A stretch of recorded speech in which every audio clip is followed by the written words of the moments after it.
लोकसभा में नेता विपक्ष राहुल गांधी के नए आवास पर इंडिया गठबंधन की अहम बैठक हुई, जिसमें करीब 24 दलों के 50 से ज्यादा शीर्ष नेता मौजूद रहे।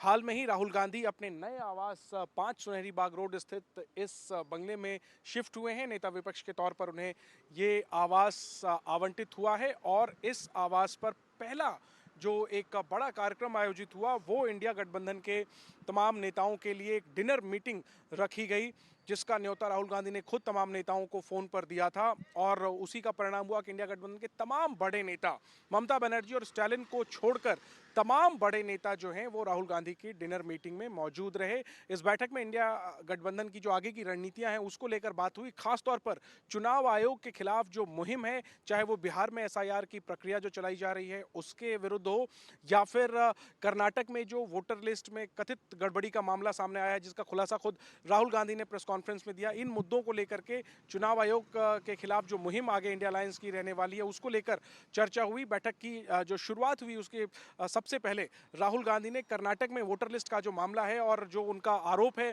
कि लोकसभा चुनाव के दौरान केवल एक विधानसभा की पड़ताल में उनकी टीम को यह मिला कि 1 लाख से ज्यादा फर्जी वोटर वहां बनाए गए थे। इसको लेकर राहुल गांधी ने प्रेजेंटेशन दिया और वही बातें कही जो प्रेस कॉन्फ्रेंस में उन्होंने दिन में के वक्त में कही थी। और उन्होंने कहा कि इसी तरीके से बीजेपी जो है वो एंटी इनकम्बेंसी मैनेज कर रही है और ये बेहद खतरनाक है। सभी जो दल हैं उनको सजग हो जाना चाहिए इसको लेकर। ये लोकतंत्र के लिए बेहद खतरनाक है। और राहुल गांधी की बातों से तमाम जो इंडिया गठबंधन के नेता थे वो सहमत नजर आए। इसके बाद बिहार में एसआईआर की जो प्रक्रिया है उस पर तेजस्वी यादव ने गठबंधन के नेताओं को बताया कि आने वाले दिनों में जल्द ही 15 अगस्त के बाद राहुल गांधी और तेजस्वी खुद जो है वो एक यात्रा निकालने वाले हैं एसआईआर प्रक्रिया के खिलाफ।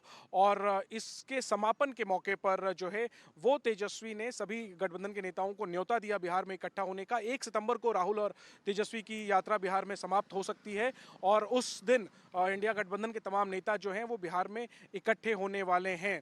इससे पहले 11 अगस्त को विपक्ष के तमाम सांसद जो हैं वो संसद भवन से चुनाव आयोग तक मार्च करने वाले हैं एसआईआर प्रक्रिया के खिलाफ। तो चुनाव आयोग के खिलाफ इंडिया गठबंधन की जो मुहिम है वो आने वाले दिनों में और तेज होने वाली है। और इसकी रणनीति इंडिया गठबंधन की जो बैठक हुई राहुल गांधी के आवास पर उसमें बनी। सबसे पहले तो 11 अगस्त को जो मार्च है चुनाव आयोग के दफ्तर तक दिल्ली में, उसमें पूरी ताकत झोंकने की रणनीति बनी। और इसके बाद बिहार में एसआईआर विरोधी जो यात्रा है और उसके समापन पर किस तरीके से एकजुटता का प्रदर्शन बिहार में करना है इसको लेकर रणनीति बनी।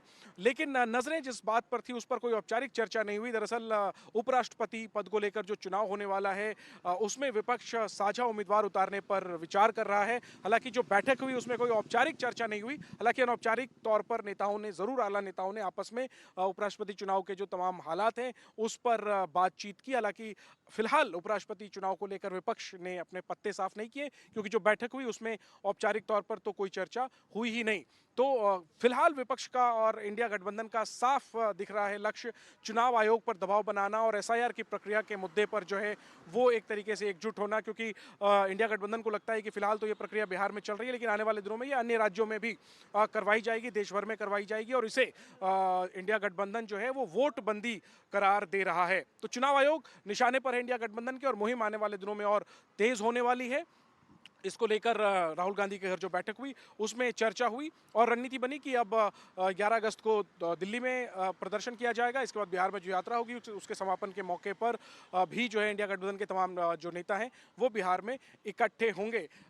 बैठक के बाद डिनर का भी आयोजन किया गया था और लजीज व्यंजनों का जो लुत्फ है वो तो सभी नेताओं ने लिया। और काफ़ी देर तक आला नेता जो है, चाहे अखिलेश यादव हों वो बहुत देर तक रुके, उद्धव ठाकरे बहुत देर तक रुके। और अगर हम नेताओं की बात करें तो महबूबा मुफ्ती, उमर अब्दुल्ला से लेकर शरद पवार, तमाम बड़े नेता, तेजस्वी यादव, तमाम इंडिया गठबंधन के घटक दल जितने भी हैं उनके जो शीर्ष नेता हैं वो सभी इस बैठक में मौजूद रहे। एक किस्म से राहुल गांधी ने इंडिया गठबंधन की बैठक अपने आवास पर कराकर एक संदेश भी देने की कोशिश की कि इंडिया गठबंधन का जो चेहरा है वो न सिर्फ लोकसभा के अंदर वो नेता विपक्ष है, इंडिया गठबंधन का एक चेहरा है सबसे बड़ा, बल्कि बाहर भी जो इंडिया गठबंधन की बैठक अब हो रही है वो उनकी अगुवाई में हो रही है। इससे पहले कांग्रेस की अगुवाई में जब इंडिया गठबंधन की बैठक होती थी तो मल्लिकार्जुन खड़गे जो कांग्रेस के अध्यक्ष हैं वर्तमान, वो होस्ट की भूमिका में होते थे। लेकिन अब इस तरीके से एक नई शुरुआत हुई है कि राहुल गांधी ने इंडिया गठबंधन की बैठक अपने आवास पर बुलाई है और बैठक के बाद डिनर के जरिए जो है वो एक अलग किस्म से तमाम नेताओं ने अपने संबंधों को नए सिरे से प्रगाढ़ किया। अहम इस डिनर मीटिंग की बात एक ये है कि लोकसभा चुनाव के बाद ये पहला मौका था जब तमाम विपक्ष के बड़े नेता एक साथ आमने-सामने रूबरू हो रहे थे।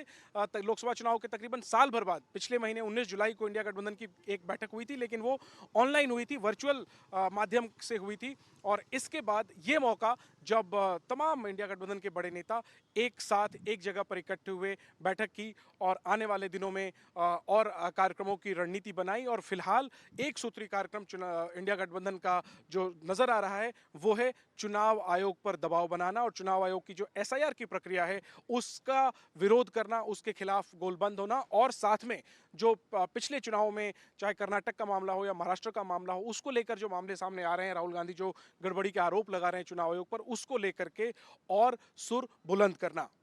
कैमरा पर्सन सुशील राठी के साथ जैनेंद्र कुमार, एनडीटीवी इंडिया के लिए।